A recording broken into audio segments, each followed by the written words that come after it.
I'm Leah Lane, an award-winning travel writer and author of Places I Remember, Tales, Truths, Delights from 100 Countries. On this podcast, we share conversations with travelers about fascinating destinations and memorable experiences around the world. I've cruised on riverboats around the world. I even wrote a book, The World's Most Exciting Cruises, back in the 1990s. So I'm delighted to talk river cruising with two innovators in the industry on the 20th anniversary of their luxury river cruise line, AmaWaterways. Co-founders Rudi Schreiner and Kristin Karst will be sharing the latest innovations and trends in river cruising, a thriving travel segment. Rudi is a native of Vienna, Austria. After graduating with an MBA, he spent 7 months doing research on a raft on the Amazon River in Peru, his first experience with river cruising. Kristin is a native of Dresden, Germany, and has become one of the leading executives in the river cruise industry. Welcome, Rudi and Kristin, to Places I Remember. Great to be here. Thank you so much for having us. Well, thank you. There's a strong demand for river cruising, driven in part, I think, by the increased desire for intimate and immersive travel. For those who may not know, please describe some of the special pleasures of a river cruise experience. So, river cruising is something very small and personal. So our ships are between, say, 28 guest capacity on our smallest vessel, the Zambezi Queen in Africa, to about 150 in the average on the European rivers, to 190 on our double-wide ship, the Ama Magna, the luxury of space. So it's all about, being introduced to the family, all the personal things that our clients want, personal excursions, catering to personal interests. All our shore excursions are included, but we operate them in very small groups. We offer hiking and biking and many shore excursions at the same time. So the choice is yours, from active to very gentle walking tours, even late riser tours. And everything is included in the river cruise adventure. So from all the delicious meals on board, I can truly say it is 6-star cuisine, to all the finest local wines with lunches and dinner, the bubbly in the morning, our complimentary sip and sail hour prior to dinner, and so many delights and surprises. And that is also something for us so important, that we constantly surprise our guests with things they haven't expected when they signed up for the river cruise. Being so close to the banks of the river when you're cruising, seeing the castles, seeing the vineyards, every day is a sea day, and I say SEE day. So rivers physically take you through the country, while oceans take you to countries. Now, I have to say the rivers do both, because even on a 7-night river cruise, let's say the Rhine River, we sail from Amsterdam to Basel and cruise through 4 countries. And that's the same with the Danube. When we go from Budapest to Wilshofen or Nuremberg, we are in Hungary, in Slovakia, in Austria, and of course in Germany. And then we offer beautiful pre- and post-land programs connected to our river cruises, like we go to Prague, we go to Paris, and many other beautiful spots in the world. Let me add a little thing about my thought on one important item on river cruising. If you are in Europe on a river cruise, and in comparison to any other means of transportation, like motor coach or car or train, you actually get double the leisure time during your vacation, because you don't have to check in, check out. Yeah, you arrive with your ship in town, and you step off the bar and you are in downtown. So you gain a tremendous amount of leisure time. You go to bed at night and you wake up the next morning in another city. It's lovely. You still spend most of the time in town. So from that side, you have a tremendous amount of leisure time on a river cruise. And you see the country from the little villages, which you normally don't see when you drive around Europe or so. Truly combining the best of a cruise and a land-based tour. I agree. And of course, you unpack once. And that has to be said. You put your stuff away and you have a little home for the time being, and you can spend your time enjoying yourself without worrying about all that never stuff. Get motion sick as well. Right. You don't get motion. It feels great. In fact, when you sleep at night, it's a lovely kind of rocking, which isn't even noticeable, but you feel it and you sleep better. Now, some people express no interest in mainstream cruising, especially on big ships. These same travelers may be interested in a river cruise, but don't realize it. What are the biggest differences between river cruising and ocean cruising? And how can you convince a cruise skeptic to try river cruising? Well, it starts when you board the ship. As Rudi mentioned, check-in time is maybe 30 seconds, 1 minute, and there are no long lines. You just embark. Our friendly crew awaits you. You become part of the family. You are in your beautiful stateroom within a minute. And that is, of course, happening all the time when we disembark the ship for our shore excursions. There is no big process. You can just embark and disembark very leisurely. And you can either join our tours or you don't. You can go out on your own. It's all completely up to you. So that, for me, and I know for so many of our clients, no waiting times, it is a big thing. Rudi. Yeah, and if you miss the ship, you take a taxi to the next port. Oh, that's true. I've had problems with that. You don't have to fly to the next country if you miss your ship. That also becomes for the luggage now, right? I mean, when the airline is losing the luggage can really quickly catch up. Absolutely. Also, a big difference is you really do spend a lot of time in the towns. Yeah, so the ship is really a means of transportation, luxury from town to town. And then you have the scenic part of the cruises, but it focuses really on the towns. Who are typical travelers on river cruises? I mean, the majority of our travelers, I would say, is well-educated, upper middle class. They are very much interested in culture, in touring, in sightseeing, and in cuisine. Lately, we also welcome many celebrations of missed birthdays, wedding proposals. Even now we have renewing the vows, girlfriend vacations, right? So we offer a lot of wine experience cruises. So culinary and wine is still theme number one. Everyone enjoys it. So we cater to this market, and we do also welcome families.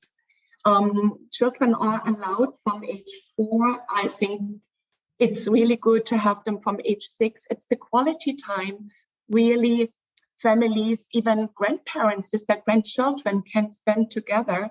And for children, special places in the world like Europe come to life. Maybe the grandparents grew up there and then moved to California. So this is very, very meaningful and makes them really wonderful travelers in the future. And then we do partner with Adventures by Disney. That means we have lots of family cruises. So we also partner with Backroads, the bicycle operator. Yeah, so I mean, they come with their trucks and our people just get off the ship, get their bikes, go on a bike ride, come back to the ship, sleep on the ship. Yeah, and what's also good for them is often they have a partner who doesn't want to bike, who can stay on board. And then we, like Kristin said, we have about 75 wine-themed cruises a year. Yeah, that's a lot. I mean, and pretty much all rivers in Europe are wine regions. They grow the wine right on the river banks. It's so beautiful. Not only is it delicious because you're drinking the wine from the slopes, maybe they were on the slopes a few years before you see them, and right next to you, it's just one of the nicest experiences to do that. Can you give us a few authentic travel experiences along some of the world's most beautiful rivers that maybe are a little different, that people don't think about, that maybe they don't know that a river cruise could be done there? So we are also cruising the Mekong River through Vietnam and Cambodia. This is now slowly coming back. All our ships are in operation. We have 26 ships on the Mekong. We are coming back in October, the middle of October. And this is a completely different culture and scenery, of course, from the rivers in Europe. Another river that comes to my mind is the Nile River in Egypt. We started with our beautiful new AmaWaterways in September last year. So that was a very special time. And since the ship has been selling out since then, we are now building ship number 2 after the AmaWaterways, the sister ship, the AmaLilia, for the Nile River in Egypt. And those are truly luxurious ships, custom built, delicious cuisine, wonderful attention by our crew and the cruise manager. And it really seems our guests want to explore these parts of the world that for so many years, cruising was just not, or actually traveling to Egypt wasn't the focus of our guests, but it's all coming back. And they want to come on a luxurious ship. Our guests don't compromise. Everyone really saved a lot of money in these past few years and now want to live in style again and travel in style and make the memories, because nobody knows what's coming tomorrow. And since we are talking about all these exotic destinations, one of the most unique experiences for me is when you are on the Chobe River on the Zambezi Queen and you go by a little boat out. That's in Botswana.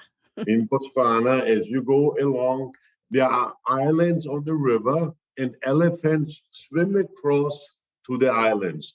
And you are with a boat next to them and you see the trunks like snorkels coming up. You see a little bit of the back and there are 20 feet next to you, a herd of elephants swimming next to you. Absolutely. And you see the hippos too. They look like they're sunburned with their little... Yes, but you rather stay away from them. Yep. Stay away from the hippos.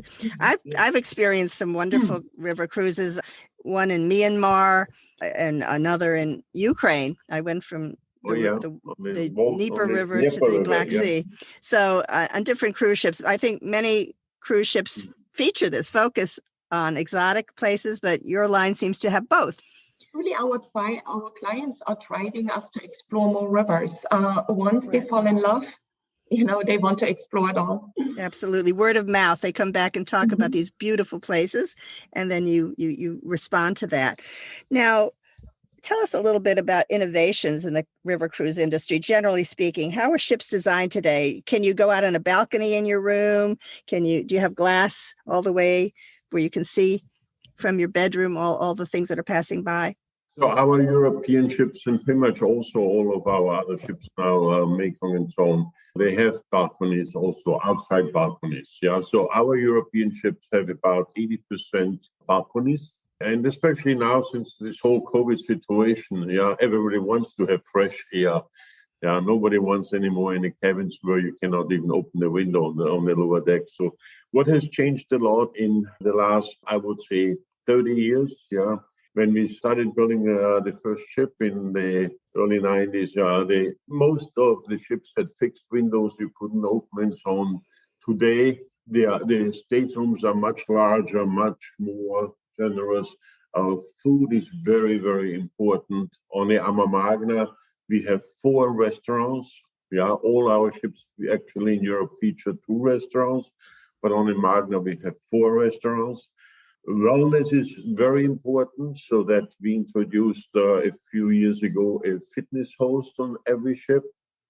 We have bicycles on all of our ships, so people can either take the bikes on their own and go into town, but we also include on a weekly basis 3 to 4 guided bicycle tours with a guide in front, a guide in the back, and so on. So active travel is very important. So on the ship design, outdoor energy efficiency. The new ships have better engines than 10, 20 years ago, much more efficient. We are looking every day into what else can we do. Today, many ships in Europe have so-called power locks. That means they plug in to the city electric out once they are docked. So there's no pollution through generators and so on. So they're like e-ships. It's many cities already require that you have a power lock to plug in order not to run generators. Very clean, and that's becoming bigger and bigger in Europe. Very good to hear that. I know the itineraries are getting longer on many cruise ships. You have one that's 47 nights embarking in 2023. Where is that going? So the ship it starts in Amsterdam. It goes from Amsterdam, Belgium, and then up the Rhine, all the way up the Rhine, up the Moselle River, almost to France or to Luxembourg. Then from there up to Switzerland, to Basel, comes back on the Rhine, and in Mainz goes into the Main River, past Frankfurt, up to Würzburg, crosses the continental divide on the Main River, right around Nuremberg. The ship reaches an altitude of about 1,400 feet. Oh, my. And then it goes into the Danube, down the Main-Danube Canal, into the Danube, and all the way down the Danube, all the way down to the Black Sea. Fabulous. Yeah. Middle Europe. All Yep. of it. Fabulous. In the heart of Europe, and that's a different extended vacation. Once our guests want to fly to Europe, they want to stay there for longer. And the best is to take a couple of river cruises together. Absolutely. And you can add on to the, when you come in there, add a week or two, and at the end, add a week or two on land. So you have a wonderful, wonderful trip.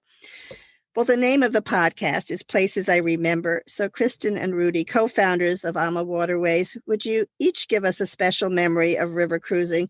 Kristin, would you go first? Well, I have to say, when we mentioned the Zambezi Queen on the Chobe River in Africa, really seeing at sunset the herds of elephants coming down like a stampede to the river to drink, the babies in the middle, that's just such a spectacular moment. But the one I remember the most, and back to Africa, is we offer a pre or post land program to Rwanda. To see the gorillas. To see the gorillas. Oh my goodness, the river cruising and gorillas. What else could you ask for? And I never thought that this would be my emotionally most special moment when it comes to the travel experiences. I can't imagine. You can go see the gorillas and come back and have champagne. It sounds perfect. Absolutely. But really seeing the silverback when you open the branches after a couple of hours of going there and then being so peaceful and all the little ones and the teenagers playing around. It's something so magical.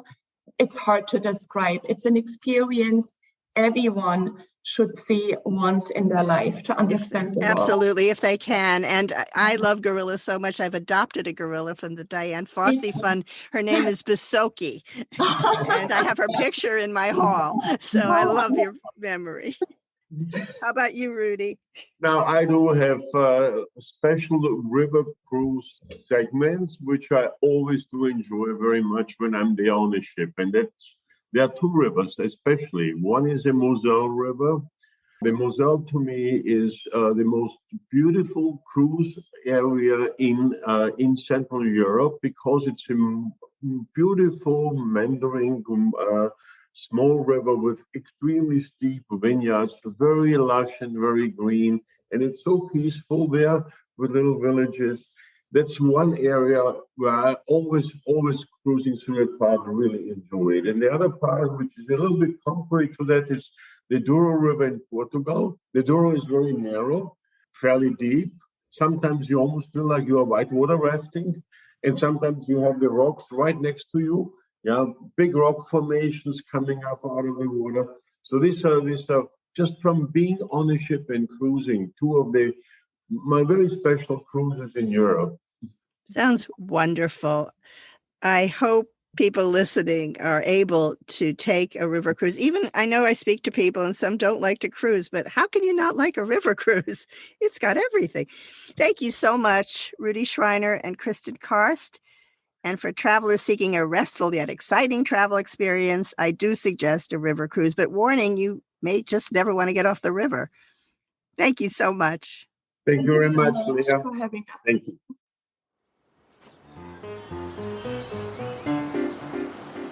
Thanks for listening to our award-winning podcast. We've recorded over 100 episodes of Places I Remember, so follow us on any podcast app. And new monthly episodes are also on YouTube with gorgeous video. My book, Places I Remember, is available in print and Kindle, and I read the audio version. Follow my travel writing at Forbes.com. Contact me at the links in the show notes or on my website, placesirememberlealane.com, and keep making your own travel memories.